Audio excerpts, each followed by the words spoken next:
grand-chose de son quotidien. 10 000 pas par jour, c'est ce qu'on estime au niveau des organisations de santé pour que vous soyez en bonne santé. 3600 pas, c'est 30 minutes de marche active. 30 minutes de marche active, c'est effectivement garer sa voiture un petit peu plus loin sur le parking pour aller faire ses courses, sur son lieu de travail. C'est aller chercher son pain à pied et pas en voiture. C'est des petites choses au quotidien qui vont vous permettre d'instaurer, pour revenir au sujet d'aujourd'hui des opérés bariatriques, d'augmenter votre activité physique de façon simple et à votre portée. Mais effectivement, la marche, comment ça marche? Très simplement, on revient sur le pied. Donc le pied, c'est effectivement ce que je vous disais, donc une structure osseuse assez compliquée, divisée en 3 parties et qui supporte l'intégralité de votre poids. Sur ces 3 parties-là, en sachant que sur le talon, donc du coup l'arrière du pied, on a les 2/3 du poids du corps. Donc 2/3 de votre poids du corps sur cette partie-là du talon. Je ne sais pas si vous vous rendez compte de la superficie que ça représente. Prenez en considération aussi qu'au cours de la marche, le pied s'allonge environ de 6 mm. Alors petit schéma, ça c'est ce qu'on appelle une phase de marche. Donc sur la phase de marche, un cycle de marche, c'est à partir du moment où votre pied, droit ou gauche, peu importe, pose le pied au sol, avance et passe en oscillation, c'est-à-dire qu'il est en suspension. C'est là qu'on se rend compte qu'effectivement votre poids du corps, il repose sur une seule jambe pendant la phase de marche. Donc toujours pareil, votre poids sur 2/3 qui représente environ 5-10 cm². On est en appui sur les 2 jambes sur environ 20% d'un cycle de marche. On est toujours en suspension sur un seul appui. Alors ce qui nous intéresse aujourd'hui, vous et tout le monde, le pied face au poids, ou le poids face au pied, comme on veut. Alors actuellement, il y a effectivement plusieurs écoles qui s'affrontent, mais on va essayer de les distinguer. La prise de poids ou la perte de poids influence-t-elle les appuis plantaires? Voilà. Aujourd'hui, est-ce qu'on peut passer effectivement de la première image à l'autre face à une prise de poids ou à une perte de poids? Peut-on passer d'un pied creux à un pied plat? C'est la question. Il y a peu d'études. Les gens disent qu'effectivement les affaissements plantaires sont d'ordre purement squelettique, donc osseux, et d'autres effectivement estiment que sous la face au poids, l'arche interne s'affaisse. C'est les grandes questions du moment.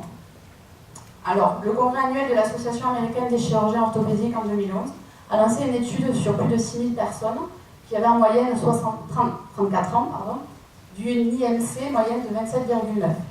40,8% des patients avaient pris du poids avant l'apparition des douleurs plantaires, quelles qu'elles soient, c'est-à-dire des durillons, des tendinites. Ces personnes avaient pris du poids avant. À Melbourne, désolé. À Melbourne, on a lancé pareil une étude où effectivement les patients d'une IMC élevée, je suis désolée, je n'avais pas les données exactes de ce qu'ils appelaient IMC élevée, montraient des douleurs aux pieds. Et effectivement, montraient aussi que l'obésité androïde modifie la démarche de façon défavorable, tout simplement par adaptation du corps, du centre de gravité, pour qu'effectivement on puisse être le plus à l'aise lors d'une marche. Plus proche de nous, une de mes consoeurs, lors de son mémoire de fin d'études, Madame Le Crosnier, a utilisé effectivement des patientes enceintes, donc on va faire un petit rapprochement, pour savoir si effectivement le fait de prendre du poids et d'être enceinte modifiait les appuis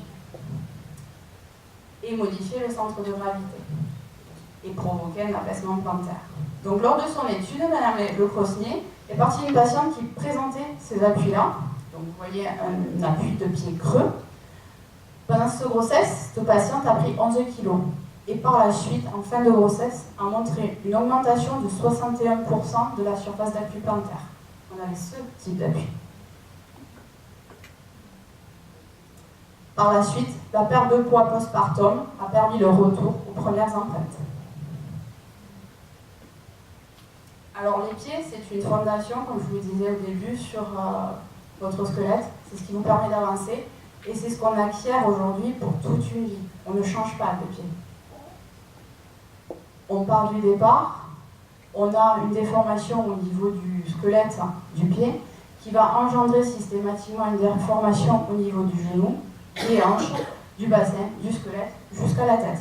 Tout ça pour qu'effectivement, votre regard regarde le plus loin possible l'horizon, de façon le plus neutre possible. Bien dans ses baskets, bien dans sa tête, tout le monde en rêve, et c'est possible. Effectivement, à partir du moment où vos pieds vont bien, il n'y a pas de raison que vous ne puissiez pas avancer, il n'y a pas de raison que vous ne puissiez pas faire de sport, il n'y a pas de raison que votre tête n'aille pas bien, et vice-versa. Donc les conseils, effectivement, ils existent. Les consultations chez divers médecins spécialisés, chez les podologues, ils doivent être essentiels. Et notamment sur, effectivement, votre volonté de perdre de poids, il serait intéressant d'associer dans votre schéma de prise en charge une consultation chez votre podologue au début de votre démarche de perte de poids, au cours de votre démarche de perte de poids, pour voir comment sont vos appuis et effectivement adapter semelles s'il y avait, chaussants s'il y a. Des études approfondies sur l'amaigrissement qui s'accompagnent d'une amélioration des douleurs, bien évidemment c'est l'ordre du jour, c'est effectivement ce que l'on souhaite faire et c'est ce que moi je fais avec mes patients pour effectivement leur montrer que leur pied c'est essentiel et que quand ils perdent du poids, il y a des choses à changer dans leurs chaussures et dans leur façon d'être. Je vous remercie de votre attention.